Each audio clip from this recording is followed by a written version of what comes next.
Nearly a century ago, a man reflects on the decades of turmoil and prosperity. The opportunity of earning great wealth draws resourceful people from far away. The invasion of foreign banks leads to soul-searching among China's financial community. A Peking opera master witnesses the rise of a business legend who creates China's first mall. The legacy of foreign concessions helps Tianjin evolve into a city of business.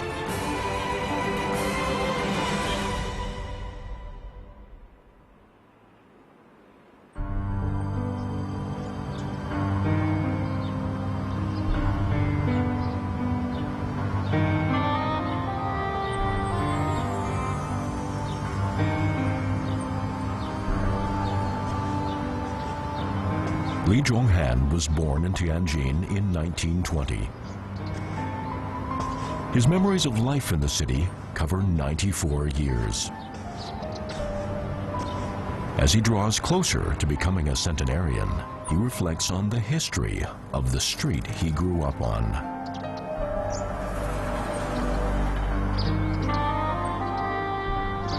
The street is now North Jiefang Road. It passes through neighborhoods once part of the British and French concessions. In the old days, the French called it the Avenue de Grande France. To the British, it's Victoria Road.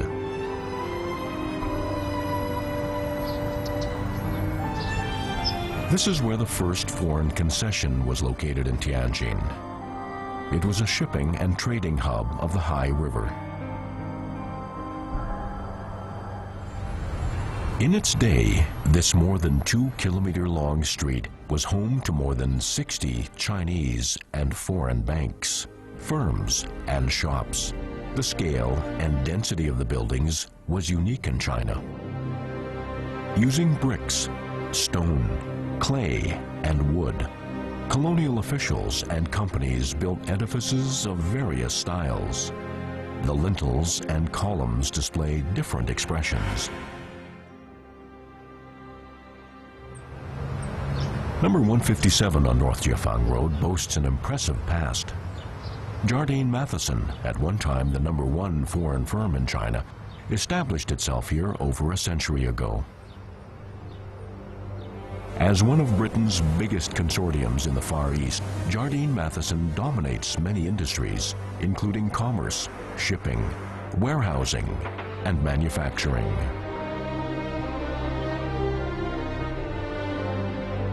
In 1860, Tianjin opens to the outside world as a trading port. Europeans see a huge market and rich resources in northern China. The first foreign firm to move into the British concession is Jardine Matheson.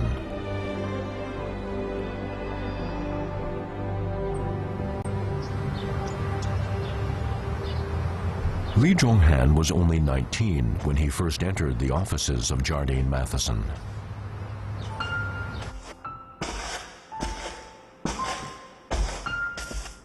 "74 years ago, he came to work at what was considered a dream job by many young people at that time. 这颐和洋行的名字呢，就 Jardine Matheson and Company Limited。我在布考会是管进口财务现款账，就 Import Cash Book。另外还管收账单，收的方式就 Debit Note。我打 Debit Note， 一个月打30多个 Debit Note。 One event, known to all the staff at Jardine Matheson, remains fresh in Li's memory.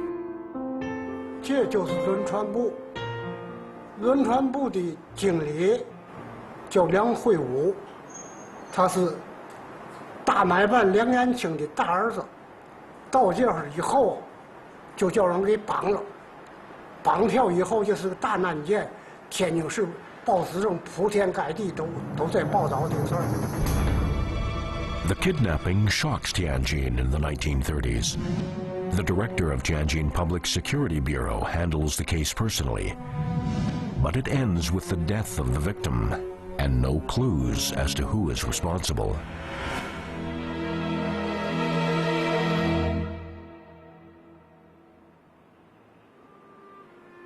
This footage shows Liang Yanqing's family amusing themselves at the British Club.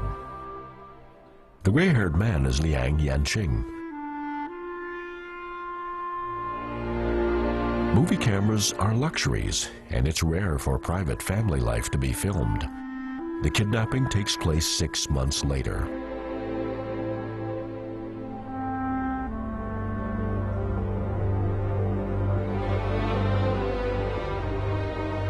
Liang Yanqing's total wealth is difficult to estimate.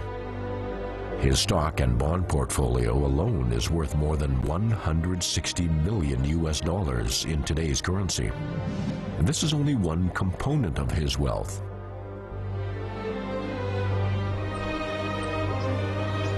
This wealth comes from his experience as a comprador at Jardine Matheson.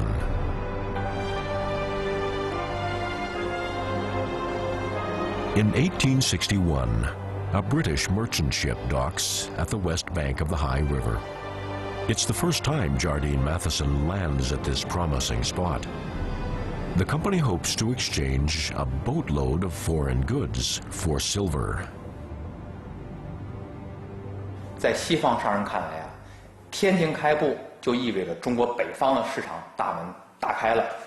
比如说吧，进口洋布，那么北方呢人多天冷，在洋商们看来啊，一人买1尺布，他们就发了大财了。可事实呢，却不是这样。中国老百姓呢，一般都自己织衣服，勤俭持家，很少有人去买洋布做衣服。洋商刚来就撞了个大钉子。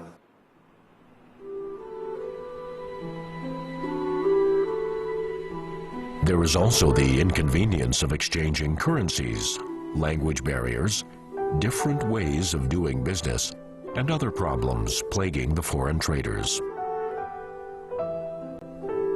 The compradors arrive to provide their services. They speak English fluently and enjoy a dual identity as employees of foreign firms as well as independent merchants.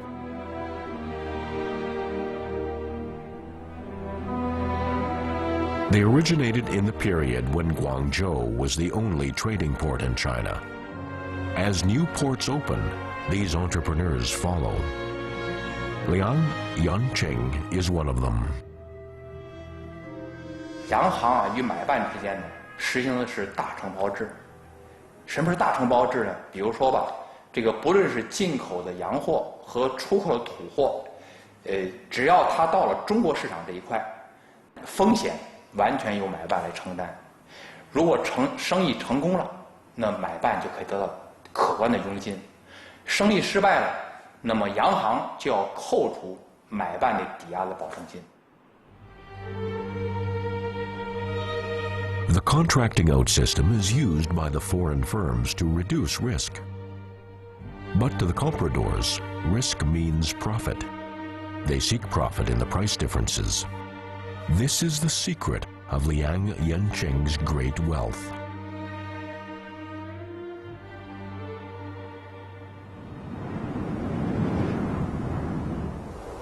"800 kilometers from Tianjin lies Baotou in Inner Mongolia. It sits on the boundary between nomadic and agrarian culture on the Central Plains. The sun, grasslands, flocks of sheep and herders are the immutable images of life here. However, the arrival of compradors over 100 years ago changes things. As Liang Yanqing painstakingly arranges a supply of goods for Europe, new opportunities arise in North America. The Pacific Railway now runs across the United States. The trains trigger a ripple effect across the ocean. The U.S. had a great need for fine quality sheepskin. It was used to upholster train compartments. Seeing this huge business opportunity, Liang shifts his attention to the northern grasslands. He firmly believes that in the high quality but inexpensive sheepskin, there is a vast fortune to be made. He decides to go to Baotou. 洋行呢，在包头收购皮毛呀，这个数量是非常巨大的，大约应该每年2000多万斤皮毛运到天津。那么天津呢，有的直接到了洋行，又到了化妆坊这些买办的手里边，然后呢，再把京津的日用品啊、洋布等驮上，然后回来。包头有一句话叫“皮毛一动，百业俱兴”。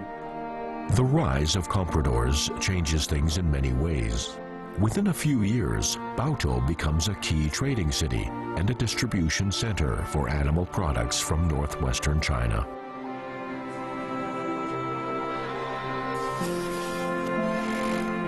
After drying and tanning, sheepskin is then exported. This profitable trade route was developed by Liang Yanqing and soon became Tianjin's major channel for exporting commodities. According to statistics compiled in 1930, the export of animal products in Tianjin amounts to over 60% of the output of the entire nation. Liang Yanqing becomes incredibly wealthy. Jardine Matheson's old warehouse is now the Tianjin Creative Industry Center. The modeled characters on the wall record the prosperity of the past.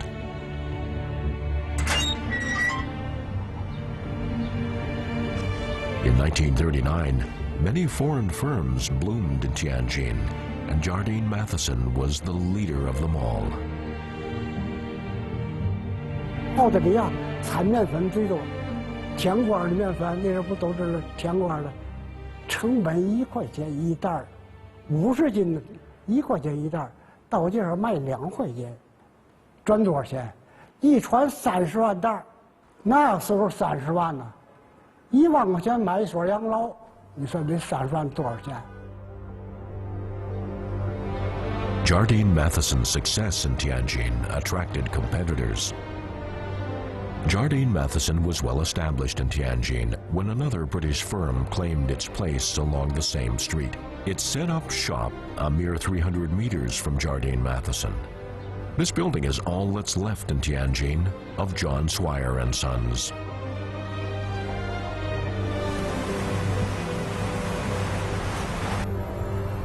A commercial war broke out 100 years ago, beginning at John Swire and Sons headquarters in London. The model of a merchant ship in the lobby makes the origin of this company clear to all visitors. Shipping is closely related with trade and wealth. The company's album contains many stories about Tianjin. The agency in Tianjin will look for whatever possibilities there are. One of those possibilities very often becomes sugar. And it just became that the sugar was a cargo. It was useful for filling the vessels from Hong Kong, from South China, all the way up the coast. So our vessels were traveling full one way, and they were traveling full the other. Historic details often trigger interesting thoughts. A century ago, stevedores are busy unloading large bags from a vessel. Children playing nearby see sparkling white particles spill from the bags. The sweet taste the children discover originates more than 9,000 kilometers away. This is the first batch of sugar imported into Tianjin by John Swire and Sons.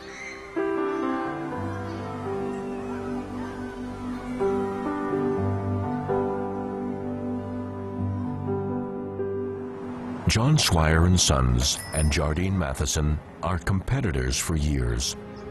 Sugar is Jardine Matheson's traditional bulk commodity, but John Swire and Sons wants a share of the profit. We did things differently than Jardine Matheson.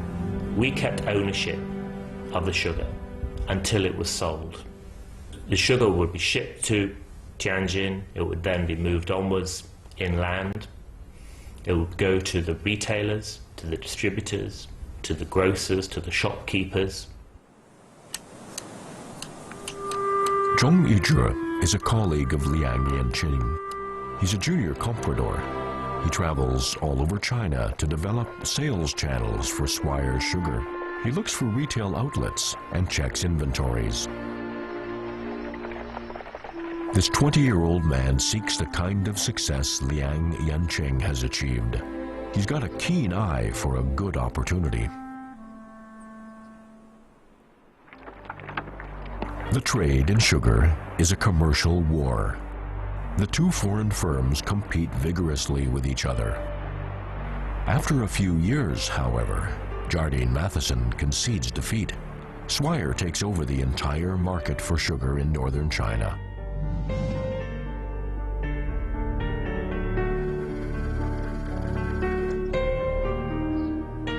A competitive decision by Swire leads to the creation of Taikoo sugar, which is still a popular brand today.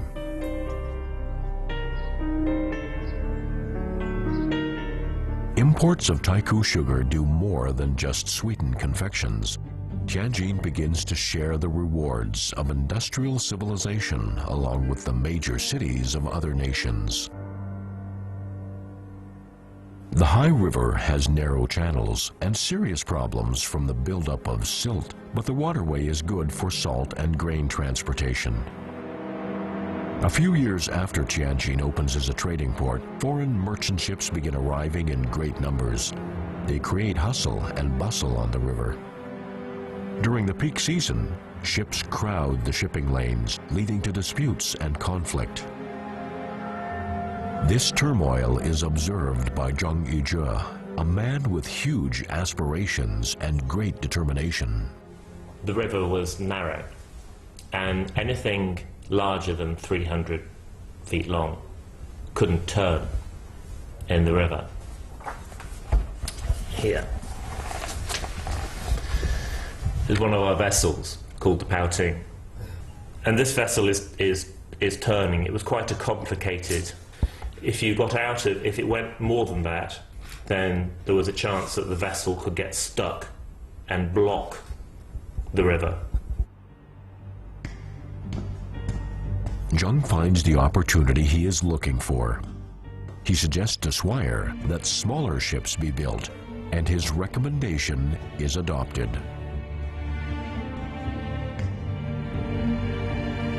Soon, Swire's fleet of cargo ships multiplies into a huge barge business. The smaller barges navigate along the river easily. The flexible body of the vessels allows them to come and go all day. Money pours into Swire's coffers.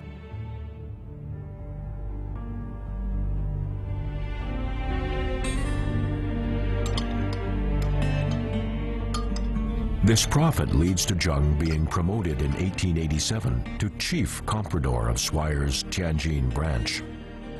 The 26-year-old is now a legend among all the compradors in China.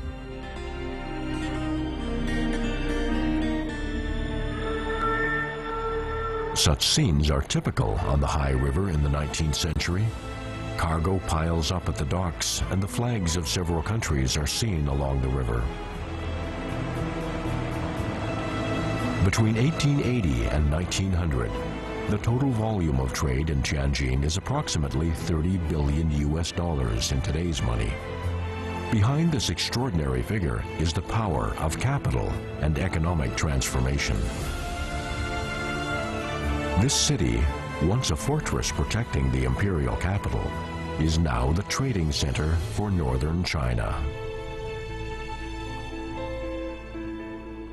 Because it brought foreign practices, foreign companies into Tianjin, and it also established ways in which Tianjin was integrated structurally into global trading routes. It also made Tianjin much more familiar to people overseas as a place. So it was a city people had heard of as well.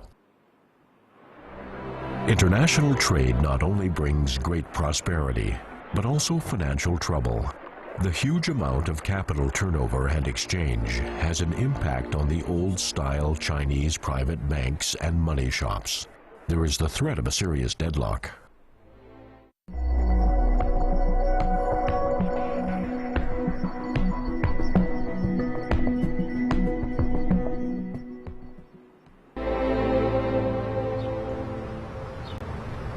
This is the Chinese Museum of Finance on North Jiefang Road. Every weekend, 88-year-old Liu Zhongxin comes here to tell children the stories of old-style Chinese private banks.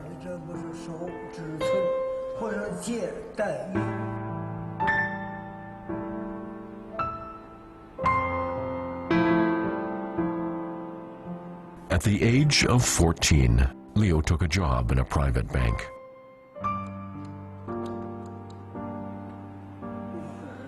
During his career, he witnessed the financial transformation that came to this city. 那时候这个小钱庄、小银行，它没有那从人才、从设备、还有国有关系，它建不了这个业务往来关系，它不可能有外汇业务。 133 years ago, HSBC opens its Tianjin branch at number 82 Jiefang Road, the first foreign bank in the city. HSBC adopts a brand new modern financial model for its activities in this city. Prior to 1881, Tianjin's banks did not have the capacity to handle international currency exchange. The arrival of HSBC forces Tianjin's financial industry to adopt more modern international conventions. Outside HSBC every day, they hang a small blackboard listing foreign currency exchange rates. 汇丰银行是靠这种股份制募集到大量的资金，所以它的实力很雄厚，它可以为在天津的这些外资的这种，比如洋行还有企业。 来提供资金支持，同时呢，也可以完成他们的这种国际汇兑业务。外资的进入，在天津呢，金融市场上呢，也就形成了一个外汇的交易市场。HSBC takes control of the international exchange business in Tianjin, and then it plans to expand. The bank wants to increase its commitment in China, with Tianjin as the springboard. In the fall of 1881, a man from southern China became a key contributor to HSBC's expansion.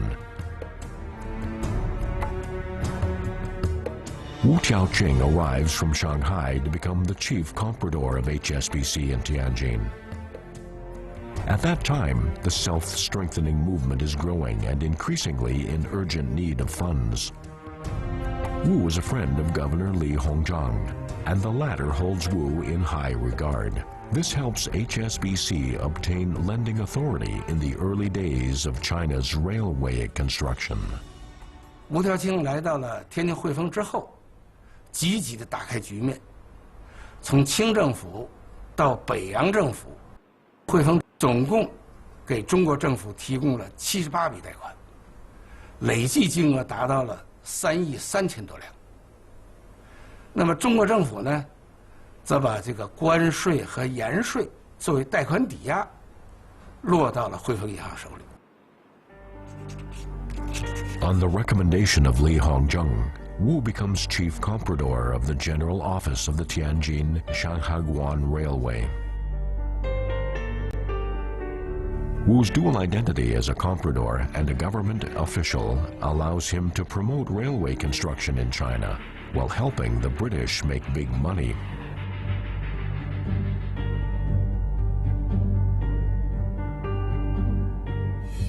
Following HSBC's example, other foreign banks enter Tianjin one after another. By the 1930s, 17 foreign banks operate in the city. Their total assets amount to 21% of the assets of the entire banking industry in the city. 18% is in the hands of HSBC.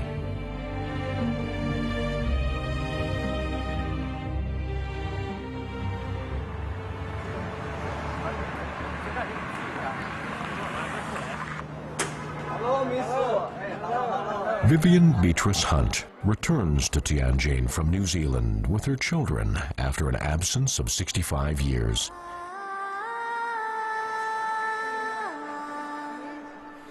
As a young woman, her first job is secretary to the manager of HSBC's Tianjin branch. Her youthful days become fresh in her mind as she enters this place. The elegant pillars, intricate ceilings, and chandeliers revive her memories of working here. I have a very, very strong feeling of warmth towards China and Chinese people. I like Chinese people. It's a great trip, special trip. So I'm very glad to be here. And tomorrow we have to go home. So I will be sad again.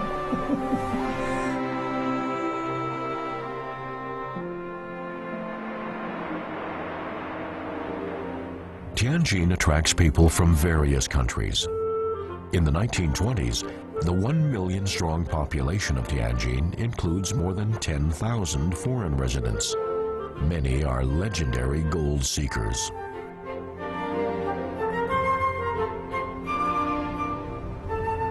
"70 years ago, this building caught the eye of everyone on this street with its fashionable and modern design. It seems a man who created such a building possesses special skills to achieve success in a city of such fierce competition."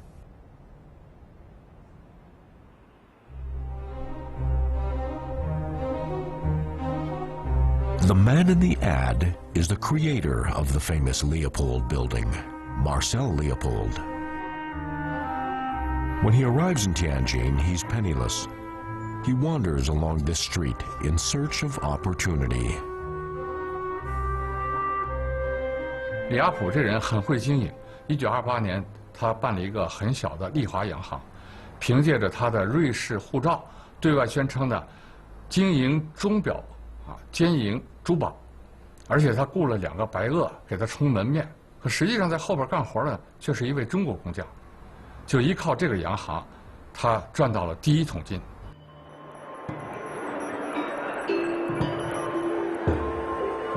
He begins to sell jewelry and earns 2 million francs in just 1 year. The times are changing, and the previously illustrious noble families are no longer powerful. Women at the top of society sell their jewelry to maintain the luxurious lifestyles they're accustomed to. Leopold, a handsome European gentleman, seizes his opportunity and becomes their favorite jewelry buyer. The jewelry brings surprising profits.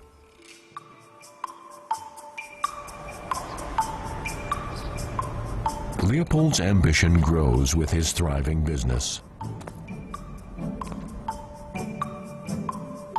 He rents an office from HSBC and plays the role of successful businessman around the city. This has a magical effect. Its location leads people to believe his firm is affiliated with HSBC. He now appears to have unlimited power and influence.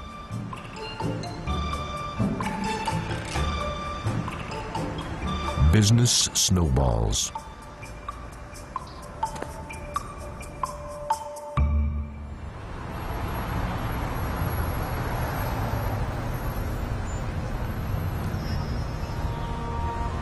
"13 years after he set foot in Tianjin, the 43-meter-tall Leopold building went up here. This is the place for people of exceptional ability in business to shine on the commercial stage. Tianjin becomes a city of business, creating its own legends throughout the ups and downs of the decades.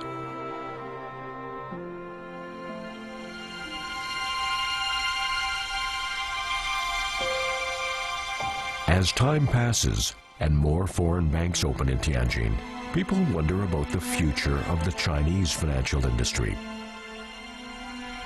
They ponder its capacity to survive foreign competition and modernize whether it should retreat before a crisis brews up or take a more bold approach.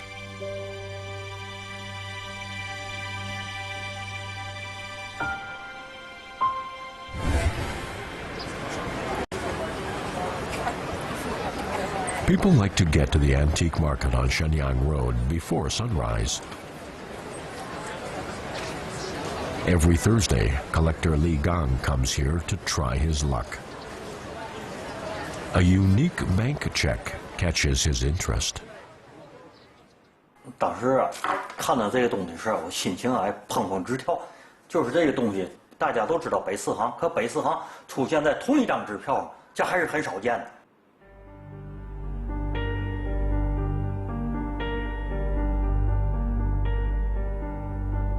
These four banks are competitors, so it seems very unusual their names would appear on the same check. The four northern banks originate from a bold and creative idea in financial history. The idea comes from the banker in this photo. Wang lives overseas for years, and the experience makes him understand that capital is the lifeline of a nation's economy. He is keenly aware of the advantages and disadvantages foreign domination brings to the Chinese capital market. He decides to return to China and establish a large national capital financial institution.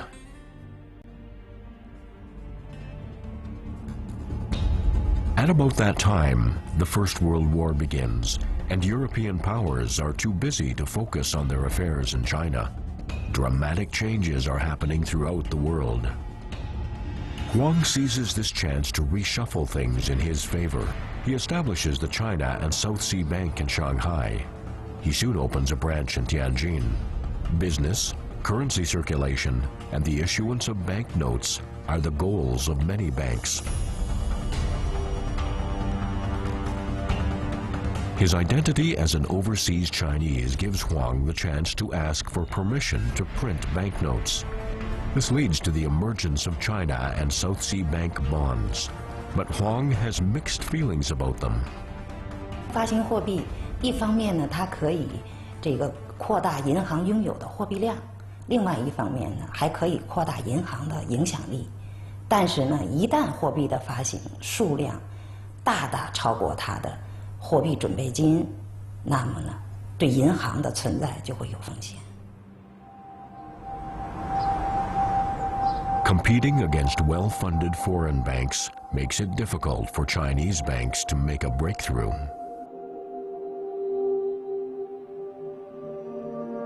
An alliance is the bold plan Huang conceives. After tireless lobbying and a lot of persuasion, the other three Chinese banks finally agreed to invest capital.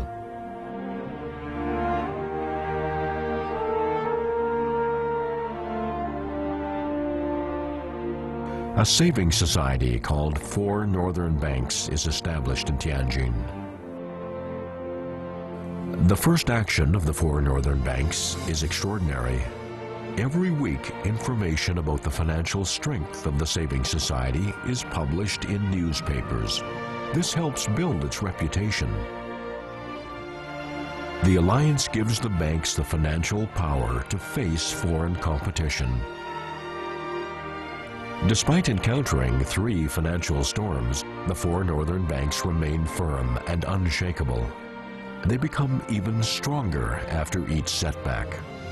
In the transition to an era of modern finance, the Chinese and foreign banks become competitors.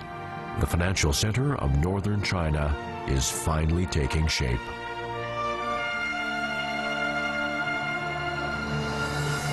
The opening of Tianjin to foreigners creates a flourishing trade along the middle reaches of the high river. The old business center also develops along the river. The famous century-old shops start moving southward, with a new business center growing in the Concessions. This business wave helps fulfill one man's dream. The shopping mall That large-scale, multifunction, and one-stop shopping experience is now a key representative of urban culture. More than 80 years ago in Tianjin, this business model created a new shopping experience. Heping Street is now one of the busiest shopping streets in the city. The Tianjin Bazaar integrates business and entertainment. It created memories for several generations of people and still remains a landmark of Tianjin.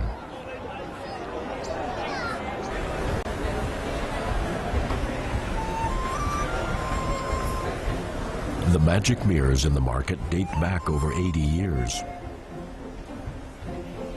As it opens for business, endless Western novelties in the bazaar attract everyone in Tianjin. The feeling of freshness is beyond imagination.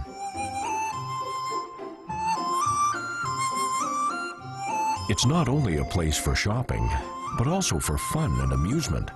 People do not have to change locations to satisfy different needs.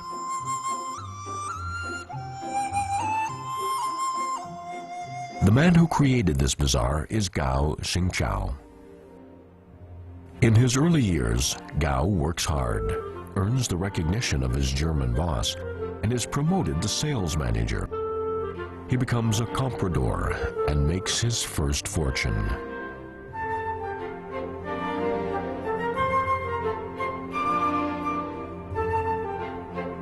Wealth must be maintained and nurtured.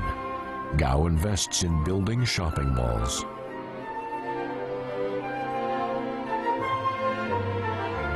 The first step in establishing a shopping mall is in selecting a good location. To find a perfect spot, Gao carefully searches the streets on a map to ensure that no opportunity is missed. Finally, an empty parcel of land catches his attention. His gaze lands on the tramcar lines on the map. 这个电车呢，一直可以从天津城乡区通到日租界，通到法租界，通到现在劝业场这一带，然后呢，拐过弯来，通往这个解放桥，通往东站，又转回去通到城乡区。这样呢，就使得这个电车道通的地方，商业就发达起来了。 The calculation of customer flow is done with soybeans. At major intersections, whenever someone goes by, an observer puts a soybean in his pocket. Gao discovers that Pear-Inn Street is the best sector. It's this unique statistical methodology that leads to the creation of the Tianjin Bazaar. An entire page of this pictorial in 1928 consists of ads for the opening of the Tianjin Bazaar. It represents a brand new type of commercial operation. Gao's strategy is to integrate entertainment, relaxation, and shopping to attract customers. He attracts merchants with the grand scale of his plans and the busy downtown location. Tianjin Bazaar is the culmination of his dreams. It encourages others to develop commerce on a much larger scale.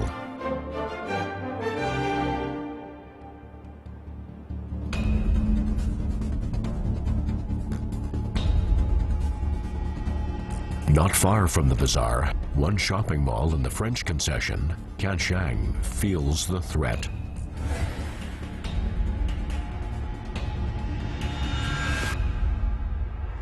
On one occasion, the owner of Tianjin tells Gao, "Your bazaar is nothing. How can it be a match for Tianjin?" Hearing this remark, Gao channels his anger into even greater determination.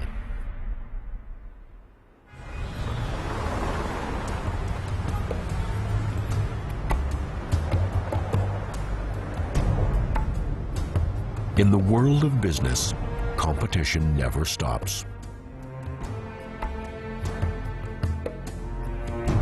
To beat Tianjin, Gao not only makes the bazaar's building higher, but also integrates various forms of entertainment into the bazaar.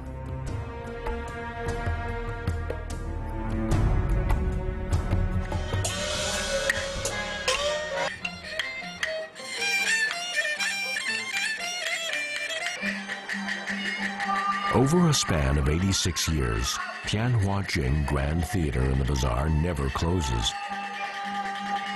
For many people in this city, it's the home of treasured childhood and adult memories.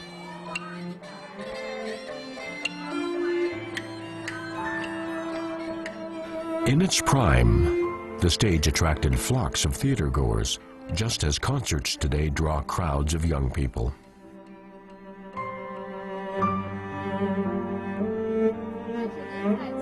This old list of famed opera stars includes Zhang Chunhua.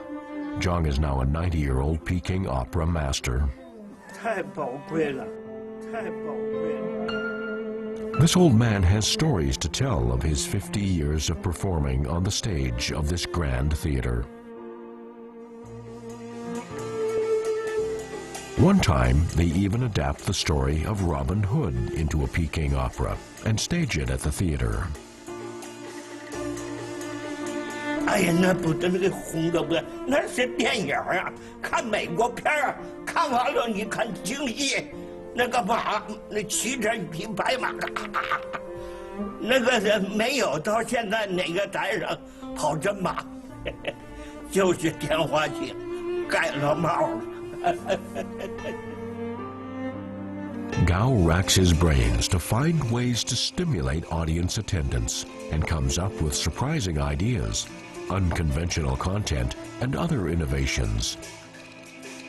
The cheers and applause from the audiences draw waves of people into the shopping mall.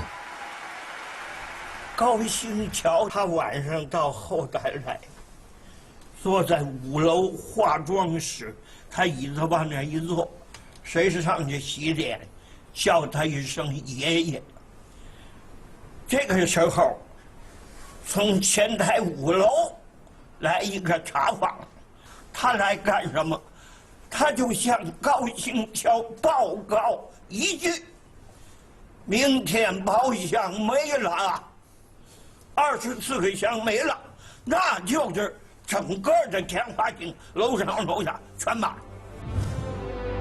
Witnessing the success of the Tianjin Bazaar, other businessmen try their best to compete. The ads in the streets declare the start of another round of commercial warfare. Within a dozen years, the legendary bazaar encourages the creation of various kinds of businesses in the area, including department stores, entertainment, and food venues. The bazaar district drives the transition of business in Tianjin. The disintegration of old business areas and the rise of new ones push the city faster along the road of development. Tianjin is turning into an incomparable capital of business in the north.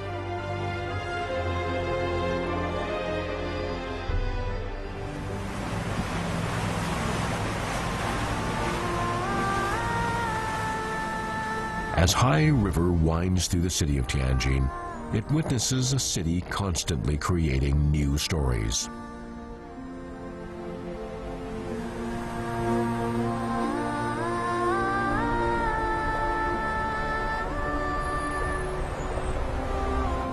Grace Wang is the general manager of a Dutch shipping company.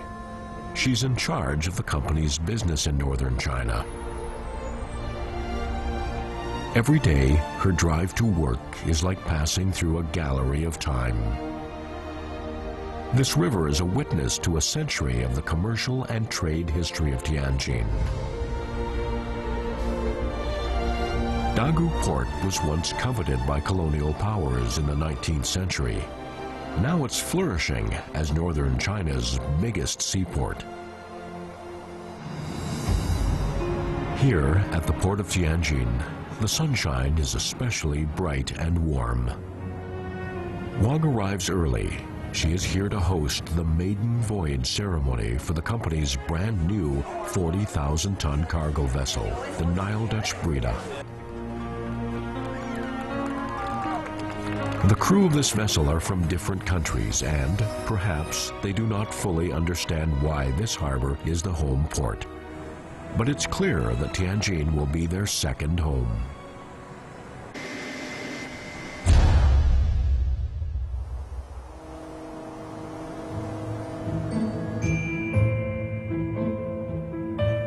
falls, and the reception dinner for the maiden voyage is underway.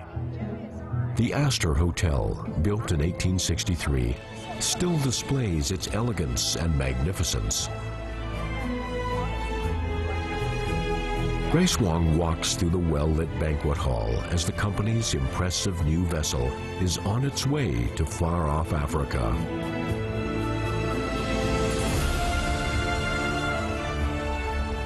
The river and sea continue to determine the destiny of Tianjin. The water of the high river flows through the city to mingle with salt water of the Bohai Sea. The river is the gateway to a vast ocean.